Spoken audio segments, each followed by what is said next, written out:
Hi everyone. It's getting increasingly hard to switch the camera on and spend any time chatting as I get myself ready for Chelsea Flower Show, which press day is 20th of May. It's down in London and it's the highlight of the year. This piece here, this is a slate apple, weighs about a tonne, or it will do when it's finished, and it will be capped off with a bronze stock and hopefully will be one of the highlights of my stand. And no two are the same other than the bronze limited editions, but these are all different. They all have their own slight variations, and that adds to part of the charm.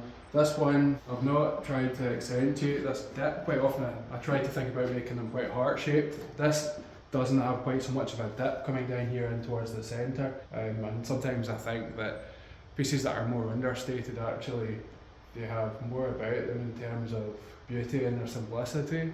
I did deliberate quite long and hard about the actual form. Out of all the apples I've made, kind of look back and you think, well, what route do I want to go down this time? And I decided to go for the more understated look this time. Hopefully people enjoy it if they're coming to the show. If they're not, I'll continue to post on social media. Hopefully you can enjoy the show vicariously. This piece is built dry and then each piece is bonded together in order that it can be shipped around the world. I come at this from a point of view of a dry stone waller. That's how it started years ago when I was only 4 years old helping my father.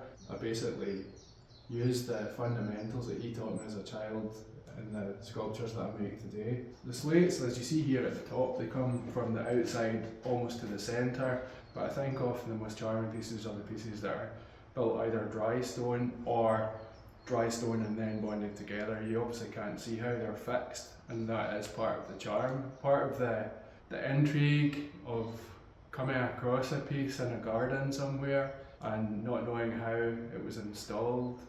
For me, certainly that would be a bit of a mystery that would only add to the effect and the fascination of the piece. I'd certainly wonder how on earth they were made. This piece has taken me about 3 weeks to make. I guess that's why I put my heart and soul into each one of these sculptures, because the last thing I want to do is for the piece to be finished and then regret putting a stone on in any place that I know that I'm going to look back and think, well, I'm not happy with that. I have about another dozen sculptures. They all need packed away ready for Chelsea, and then the frantic week before the show will begin when we start building a trade stand. This year, I think the highlight of my stand is going to be taking the new sculpture, which some of you might have seen again on social media or through the newsletter that we put out. I've been working hard on creating a bud. That's now been cast as well, finished off at Black Isle Bronze, and hopefully that'll be a very successful piece. It's something I'm really proud of. Very sort of modern design and really simple, like most of the work that I do. There'll be a joke in there somewhere, but you can humour me in the comments. I'll get busy, get this finished, and I'll try and keep you updated as work progresses and other things happen. So I hope to see lots of you there as well.